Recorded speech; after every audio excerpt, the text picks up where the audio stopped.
Okay, well, thank you very much, mga kaibigan, kababayan at kapatid. Ito po, si Nico Fabian. Nandito na naman ulit sa programa natin, Nick Talk, The Real Talk with Nico. And today, of course, we are still celebrating ang 128 Independence Day celebration natin, ng Pilipinas. Kumusta kayo? Happy 128 Independence Day sa mga kapatid, kaibigan, kababayan dyan po sa Pilipinas, ang mga kapatid, kaibigan, kababayan ko po sa iba-ibang parte ng mundo. Especially tayo po, mga overseas Filipino workers, incluido na po ang mga OFWs dito po sa Malaysia and very specific dito sa Kota Kinabalu City, the only city in Sabah. And of course, kanina, if you notice, I came out with my first part ng vlogging natin and I presented or shared with you itong mga video clips on how si President Ferdinand Bongbong Marcos Jr. or BBM officially carried out ang Independence Day ceremony, celebration ng Independence Day ceremony dyan po sa Luneta Park or dyan po sa monumento ni national hero natin si Jose Rizal. So, may parade kanina and of course, si BBM gave his Independence Day message para sa mga Filipino. And as I promised earlier, that I would try to look also ang Independence Day message galing sa second top official natin sa Pilipinas, and I'm referring to no other than si Inday Sara Duterte, no? Si Inday Sara Duterte.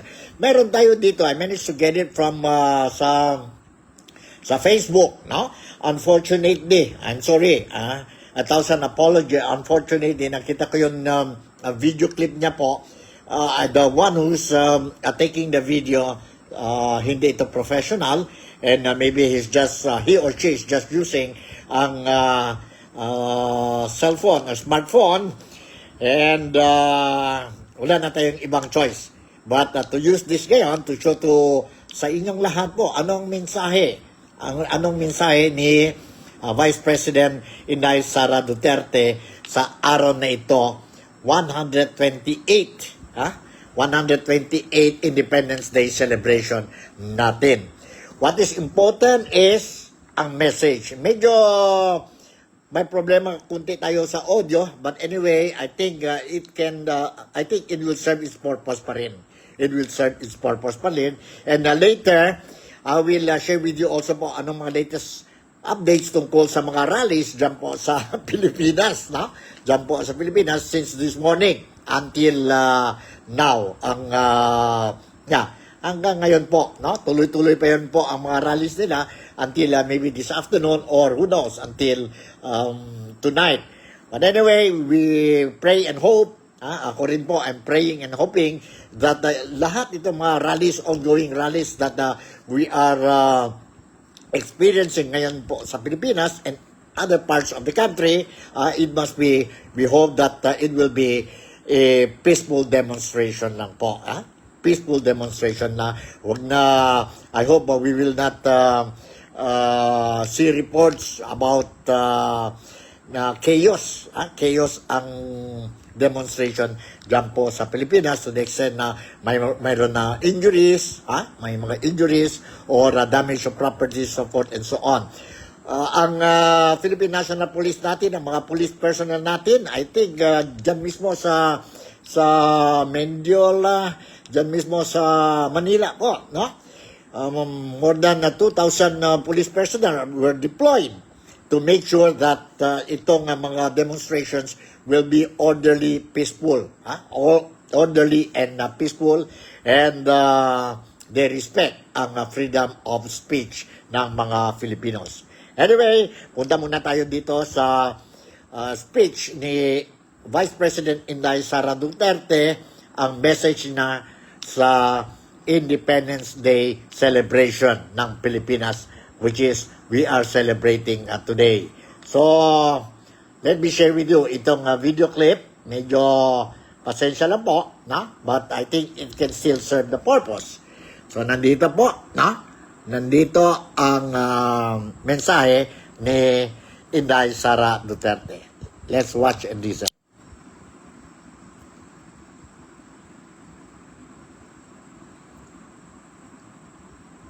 Okay, sandali.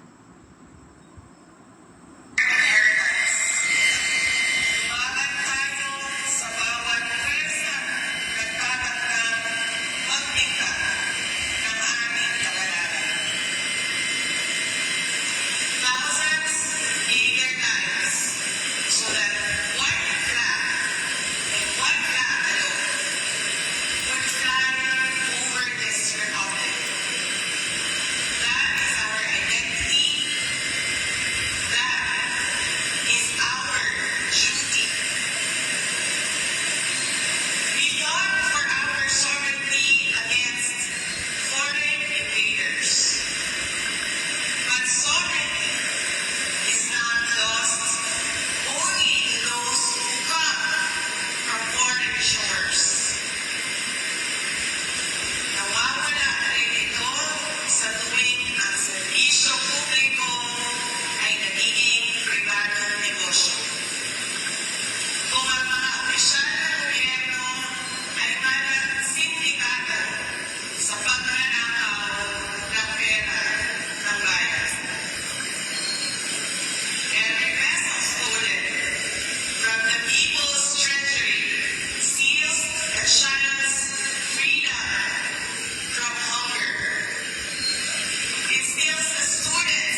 At higit sa lahat, piliin natin ang pag-asa. Bumalong kung maging listo kita batol sa dalang pwersa na usulay sa pagbuod sa atong kabanalan. Bukan sa paglaot na natikan sa dilig malupit na dahon sa kasing-kasing sa katawang Pilipino, ang Independence Day, maong atong adlaw sa paglaot na ang kanawasan o soberanya, maong yun ang atong tinuod o manong-anong kami. Mga kababayan, ang lahat ng ginagawa natin ay para sa Diyos, sa bayan, at bawat pamilyang Pilipino. Syukran. Alright, yun, narinig natin ang mensahe ni Vice President Inday Sara Duterte, ang Independence Day message of Vice President Inday Sara Duterte. So, I look at it, she is talking about, nag-focus siya sa speech niya, yan po sa corruption. One is the corruption po, no? Laban lang tayo, sabi ni Inday Sara Duterte. And she also talk about hope, about liberty, no? And survival. Yon ang kailangan natin ngayon po dyan sa Pilipinas. So, parang parehas ang mensahe ni Vice President Inday Sara Duterte at saka ni President Ferdinand Bongbong Marcos. Ang Independence Day mensahe nila po, lahat para sa kabutihan ng mga Pilipino. And sana lang po, let's hope and pray, no? As soon as possible, kung pwede lang po, we will be able to solve itong problema natin sa Pilipinas, especially now that we again celebrate itong 128. This is the 128 Independence Day celebration ng Pilipinas. Wherever you are, be it in the Philippines or be it outside the country, kagaya namin dito sa Malaysia, particularly dito sa Sabah, ang mga OFWs, no? Sa iba-ibang parte ng mundo, let us all celebrate itong Independence Day natin today. And let's be proud of ourselves as a Filipino. Let us also be proud na ano tayo po, no? Be proud of ourselves na maskin paano, no? Paano po, we are facing a lot of problems, but we will protect our country. Whatever problems we will be facing po. And saan na tayo? Let me share you also ang mayroon pa speech dito the other day si Inday Sara Duterte, and I think it's worthwhile also sharing with you itong speech ni Inday Sara Duterte because it is also talking about ang mga Filipinos po. Ano ang problema natin ngayon sa Pilipinas? Let me share with you itong video clip ni Inday Sara Duterte. Hold on, ha? Hold on. Alright, nandito po. Let's watch and listen kay Inday Sara Duterte. The other day pa ito, no? The other day pa ito. But maganda din ang mensahe niya sa speech niya po. Let's watch and listen to Vice President Inday Sara Duterte. Mga kababayan, Assalamualaikum warahmatullahi wabarakatuh. Madayaw, mayong adlaw kaninyong tanan. Magandang araw sa inyo lahat. Ang mga natutunghayan natin ngayon ay dapat ikabahala ng bawat Pilipinong naniniwala sa demokrasya, anuman ang kanilang paniniwala o kulay sa politika. Nakikita natin kung paano ginagamit ang mga institusyon ng gobyerno at ang pera ng taong bayan laban sa anumang oposisyon. Sa halip na tutukan ang mga tunay na suliraning kinakaharap ng ating mga kababayan, ginagamit ang kapangyarihan upang patahimikin ang mga boses ng mga hindi sumasang-ayon. A democracy cannot survive when those in power see every critic opposing voice as a threat. I have always believed that the independence of our institutions must be protected. This includes not only the Senate and the House of Representatives as institutions, but every senator and member of the House must be free to perform his or her constitutional duty according to conscience, free from threats, pressure, or any form of intimidation. Good governance does not require the elimination of opposition. Democracy works best when there is a healthy opposition that is free to question. A government that fears dissent is not demonstrating strength. It is revealing insecurity. And that insecurity is reflected in the direction our country is taking today. The current state of our nation reveals three disturbing realities. First, the effort to divert attention from legitimate questions surrounding the flood control controversy. Second, the willingness to disregard constitutional safeguards in pursuit of a politically motivated impeachment. And third, the relentless pursuit of greater political power under the guise of charter change. These are the symptoms of a government that has become more preoccupied with protecting power than serving the people. The Filipino people deserve a government focused on solving problems, not silencing critics, on strengthening institutions, not bending them to political ends, and on serving the nation, not perpetuating power. Democracy is not weakened by dissent. Democracy is weakened when those in power become afraid of it. Shukran.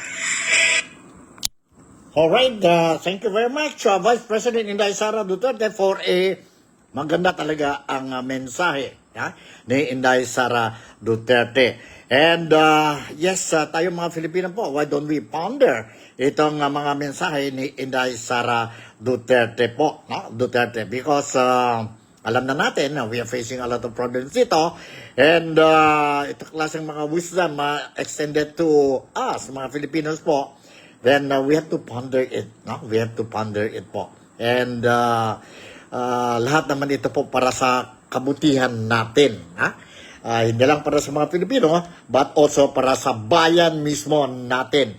Kaninang umaga, just like si President Ferdinand Bongbong Marcos, he officially, BBM officially officiated the program, Independence Day program ceremony dyan po sa Luneta Park, sa Luneta Park, sa monumento ni National Hero Rizal, Dr. Jose Rizal. Si Inday Sara Duterte in Davao City this morning also officiated the official program of Independence Day in her city. Hometown po ang Davao City. Ang Davao City. And I don't know kung mayroon ba tayo dito footage. I think I deleted it siguro, no? Anyway, after ang ceremony, dyan po sa Davao City, no? Sa Davao City si Inday Sara Duterte, she was approached by the local media, and she gave a word or two, statement tungkol sa what is happening sa Pilipinas, as well as ang case yung insidente ng dalawang basketball player of Ateneo de Zamboanga na nanulod sa isang training, basketball training the other day. So let's watch and listen to the interview of Inday Sara Duterte. Hold on po. Okay? Nandito. Let's watch and listen.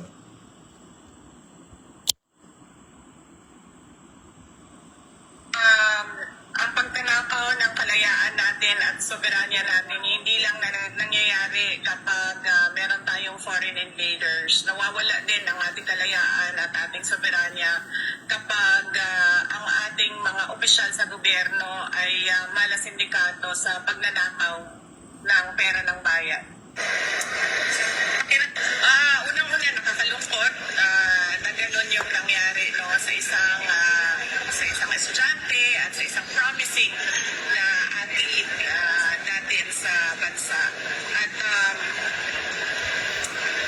pakiramdam ko, kulang na kulang yung response ng Ateneo sa nangyari. Hindi lang kay Rene, no, tuon din sa isang foreigner na player din ng Ateneo na namatay. Dapat kasi sa mga ganyan na mga panahon ay nauna yung pag-reach out nila sa pamilya at pagpapaintindi sa pamilya kung ano yung nangyari at ano yung mga kailangan nilang gawin, the family and the school. So, pakiramdam ko ay malaki ang pagkukulang ng paaralan sa pagbigay suporta sa pamilya.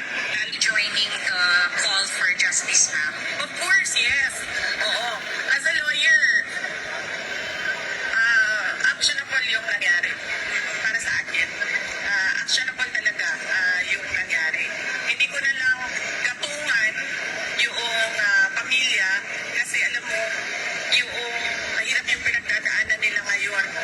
Iniisip pa nila yung grief na pinagdadaanan nila, yung araw-araw magigising ka na wala na yung anak mo. So ayaw kong gatungan, pero dapat sila pagkatapos ng lahat ng kanilang kailangan gawin para sa burol at pagpapalibing ng kanilang anak ay umupo sila at mag-isip kung ano yung dapat na gawin nila para magbigyan ng hustisya yung kanilang anak. Gawin nila. Alright, yun ang reaction, statement na made by Vice President Inday Sara Duterte tungkol ang celebration natin na today, the 128th Independence Day celebration, as well as ang reaction niya tungkol sa unfortunate or death of two basketball players of Ateneo de Manila po, no? Ateneo de Manila. So, yon ang latest updates na mayroon tayo po. I don't know if I can share with you kaninang umaga si Inday Sara Duterte, as I mentioned, he also or she also graced ang Independence Day celebration, ang program ng Independence Day celebration dyan mismo sa Davao City. Mayroon tayo dito video clip po and for you to watch and see po, no?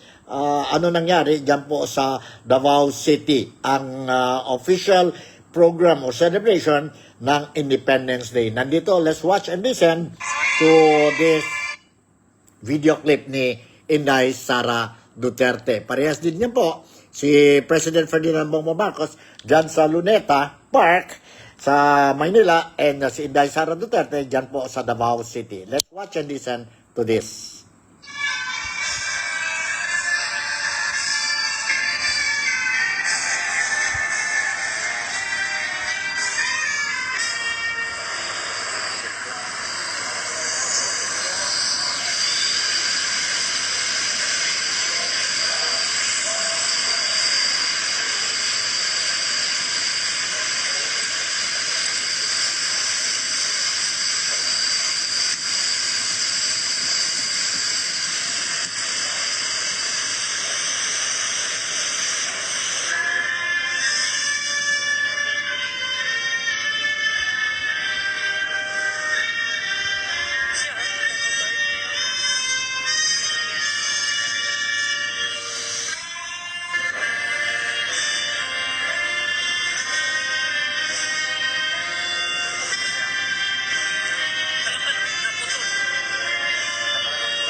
So, that's it, mga kaibigan, kababayan at kapatid ko po, no? Nakita natin ang official ceremony ni Vice President Inday Sara Duterte, the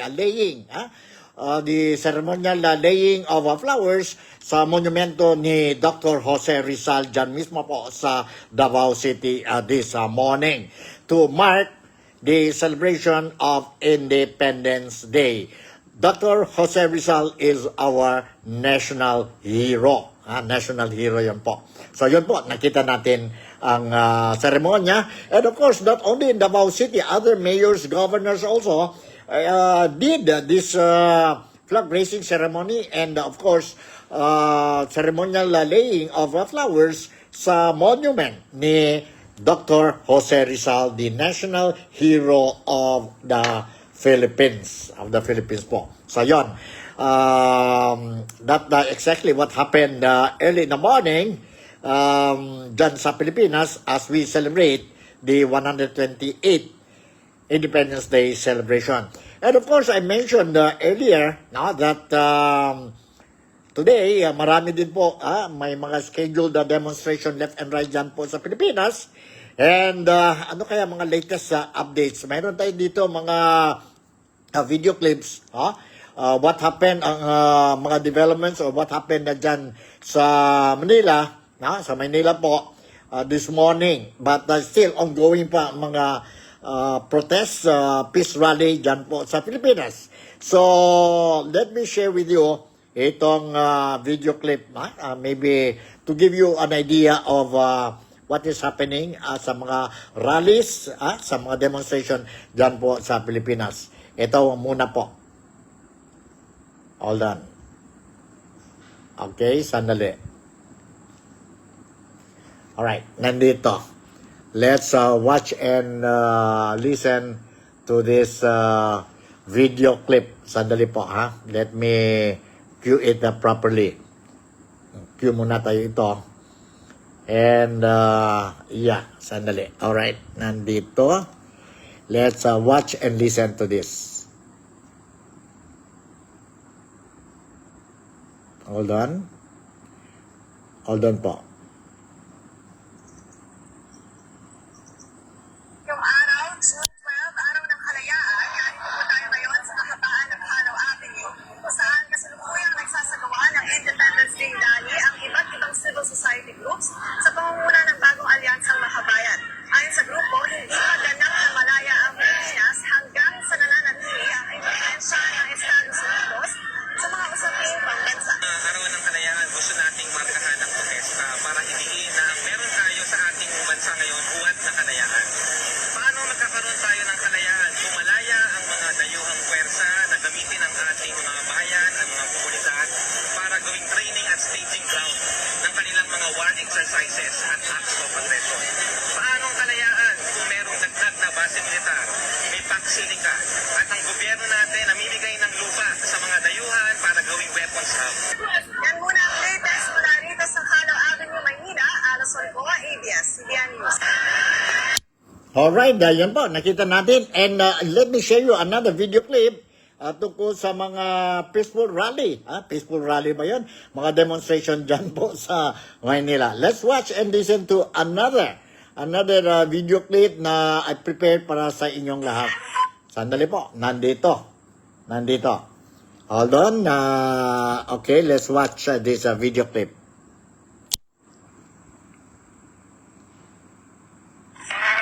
Nagkagulo ang hanay ng mga ralista sa pagitan ng mga pulis na nakabarikada dito sa bahagi ng Bacobo Street at kanto ng Calao Street sa Maynila. Itong mga ralista na ito ay nagtataka sana silang pumunta at lumapit sa may US Embassy. Ito nga nila nais celebrate ang araw ng kalayaan ngayong June 12, pero nagtagumpay silang tanggalin yung barbed wire na barikada ng pulis dito, pero yung mga hanay ng pulis hindi nila masira sa mga oras na ito, Kaya naman, pagpahanggang ngayon ay narito pa rin sa kanto ng Calao at Bacobo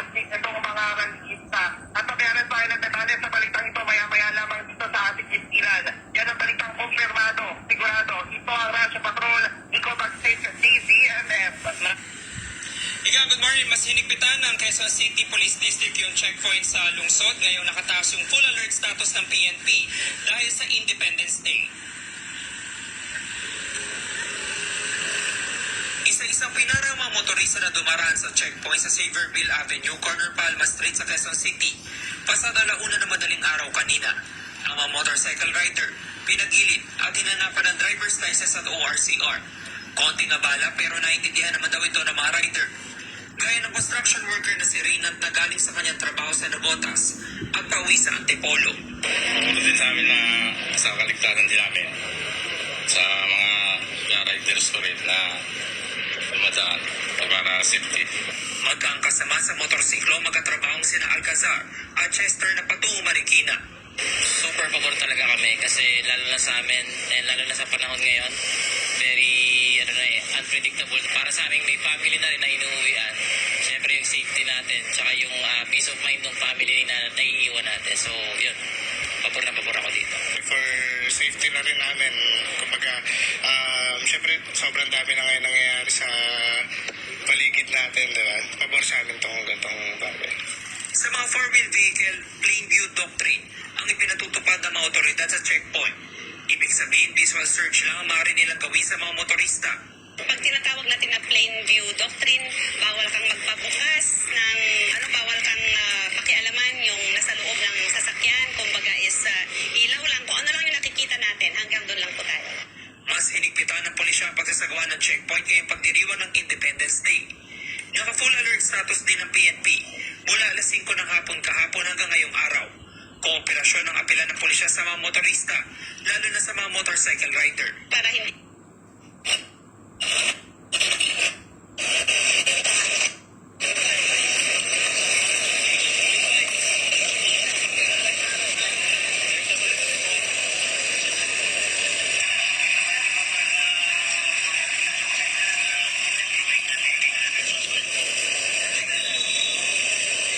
Alright, so ayun nga mga kababayan, nandito po tayo masalukuyan sa may Calao Avenue na kung saan mga kababayan natin ay hinarangan na po ng ating mga kapulisan itong area ng Calao sapagkat itong rallyista ay nagmamarcha na papunta rito mga kababayan ko at sobrang dami nila ngayon mga kababayan ko.